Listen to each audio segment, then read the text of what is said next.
자, 그러면은 유전의 문제 좀 궁금하잖아요. 이거 저도 전화 많이 받았습니다. 지금까지 살아왔는데, 사귀어왔는데 내 여자친구하고 헤어져야 됩니까?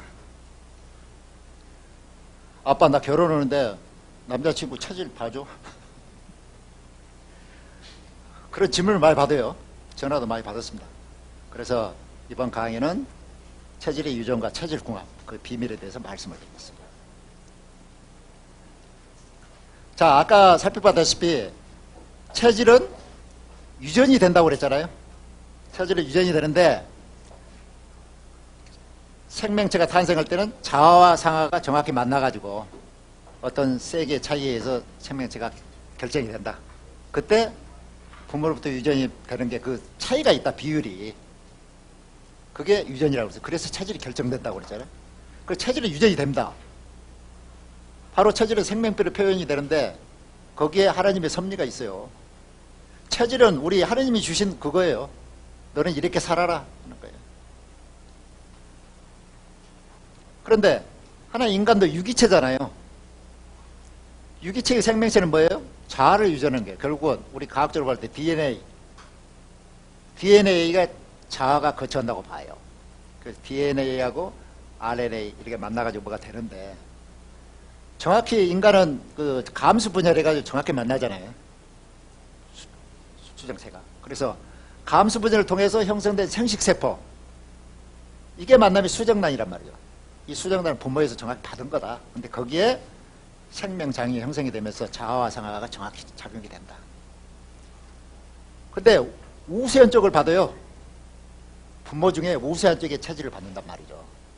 그래서 가령 예를 든다면은 아버지가 목양이다 하면은 자식 중에 목양이 나올 수도 있고 안 나올 수가 있어요. 왜? 어머니의 체질이 우세하다면은 어머니의 강장부에 그걸 받는 거예요. 그래서 가령 목양이 뭐 금음하고 결혼했다 하면 금음 체질이 나올 수도 있어요. 그러나 목양하고 금음이 만났을 때 체질이 나올 가능성은 목양, 목음, 금양, 금음이에요. 나머지 체질은 나오지가 않습니다. 그래 부부가 동일 체질일 경우에 가장 문제가 되죠. 왜냐하면 강한 장부끼리 만나면 이게 문제예요. 서로 강한 장부끼리 만나면 서로 또 강해지려고 그래요. 약한 장부는 서로 약해집니다. 그래서 만약의 경우에 부부가 동일 체질을 만났을 경우에는 이런 작용이 나와요. 문제점이. 토양 체질의 부부는 불이 머는 게 확률이 더 높아지는 거죠. 만약 금양 체질의 부부가 막 만났다면은 골수구성 백혈병, 그 다음에 백혈구 감소증, 재생불량성, 빈혈 이런 것들이 나타나는 겁니다. 금음 체질은 근무력증, 목양 체질은 내성마비, 지체부자애와, 수음 체질은 선천성 뇌수족, 임파구성 백혈병. 보니까 전부 다 무시무시하네요. 그러니까 소화 때 이런 게 나타난단 말이에요. 그 원인이 유전이에요. 유전. 대책은 뭐냐? 철저하게 체질을 지켜라. 자, 부부가 체질이 같으면은 체질식도 같잖아요. 그럼 부부 입장에서 요리하기는 쉬워요. 한 가지로 할 수 있으니까. 근데 가장 좋은 원리는 뭐예요? 서로 반대가 돼야 된단 말이죠. 그래야지 보완이 되고 이렇게 될 건데. 그래서 체교환 행위를 자제해라. 될 수 있으면 뽀뽀하지 말고 성행위도 될 수 있으면 갖지 마라 이 소리예요. 부부가 그럼 그게 부부냐? 근데 그게 하나님의 맡겨준 운명이라 이거죠. 자, 그러면은요.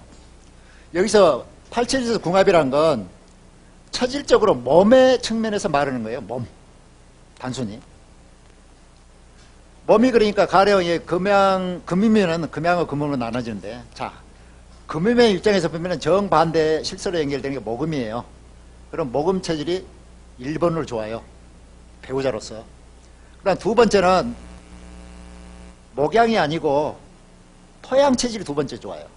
왜 그러냐니까 체질 유전은 목양, 목음으로 이렇게 되지만은 가장 또 유사한 그 기능은 토양 체질은 목음 체질이 유사해요. 그래서 두 번째는 토양이 좋고 나머지 세 번째는 목양이에요. 자, 그래서 금음 체질에 만약에 여자라면은 남편 가면 목음 체질 1번, 2번 토양, 3번은 목양이에요. 자, 그런 원리에서 이거 딱 구색해 놓은 거예요. 근데 이게 몸매 측면만 따진 거예요. 그런데 아까 무슨 말을 했죠? 체질이라는 건 어떤 알 수 없는 우주의 원리부터 창조의 원리가 이 숨쉬어 내려온다 이거죠. 바로 그래서 체질이 결정이 되기 때문에 상하에 의해서 우리 인간이 주어진단 말이에요. 태어날 때 결혼도 그렇게 이미 짝지어진 거예요. 운명적인 만남이야. 근데 이것만 따져가지고 몸에 이것만 따져가지고 아 나는 이거 이런 문제도 있으니까 뭐 안 되겠다. 그건 아니잖아. 자, 그래서 결혼을 잘한다는 결국은 체질의 정반대적인 성질을 갖는 사람을 만나는 게 결혼을 잘하는 게 왜? 체질적인 입장에서는 그 궁합이라는 건 뭐예요? 육체적인 것만 따져놓고 궁합을 맞추는 거예요. 그런데 사실은 더 중요한 게 있다. 인력과 학력의 문제. 가령 지남철이 같은 것끼리는 뭐예요? 밀어내잖아요. 밀어내면 밖으로 나가야 돼요. 그럼 밖으로 떨궈져 나가가지고 밖에 내서 하라는 게 일이 있어요. 그게 하느님이 맡겨진 일이에요. 그러니까 말해 토양 부부가 만났다면 토양 체질은 특히 성질도 뭐 빠르고 그다음에 바깥 예양적이잖아요. 막 밖으로 돌아다녀야 돼요. 그러니까 그런 분들이 신부님 수녀님이 되어가지고 그것도 국내에서 있지 않고 아프리카 등지에 나가가지고 선교 활동하잖아요. 바로 그런 분들이 토양 체질이에요. 그게 하나님의 맡겨준 사명이에요. 그래서 어떻든 간에 체질을 알면은 일단은 그게 순응해가지고 아 이게 내가 부부끼리만 좋아하는 거 이건 이기적인 모임이에요. 만남이에요. 그러나 이타적인 만남이 있다. 그건 하느님이 맡겨준 사명이다. 그걸 알고 정말 부부란 건 서로 이해를 한다면 모든 게 되는 거예요. 그러나 일단 같은 체질끼리 결혼했다면 이 원리를 알고 자식을 키울 때 잘 키우라는 거죠. 우리가 애들을 키우다 보면은 어쩐지 할머니한테는 잘 가는데 할아버지한테는 안 가. 그 다음에 엄마한테는 안 가요. 아빠한테만 와요. 근데 그게 뭐냐? 체질의 차이예요. 체질에 같은 취향의 냄새가 나니까 그걸 싫어하는 거예요. 싫어하죠. 역겨운 거예요. 안 가요. 그걸 본능적으로. 그런데 남자 여자가 이렇게 처음 만났을 때 딱 마주쳤다.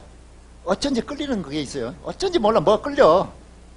근데 나중에 보니까 체질이 정반대로 이렇게 될 수가 있단 말이에요.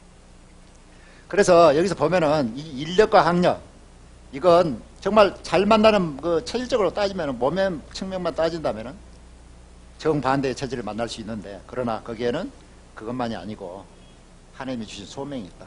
그걸 운명적으로 받아들여가지고 체질을 잘 알아서 관리를 잘해라 이 소리입니다. 바로 그러니까 체질의 원리를 잘 알아야지 자녀도 잘 키울 수 있어요. 개성이 다 틀리기 때문에 직업도 제대로 안내를 해줄 수 있습니다. 자, 여러분들이요 반드시 집집마다 팔체질의학의 원리를 익혀가지고 부부생활, 결혼생활, 자녀 교육 잘 시키기 바랍니다. 감사합니다.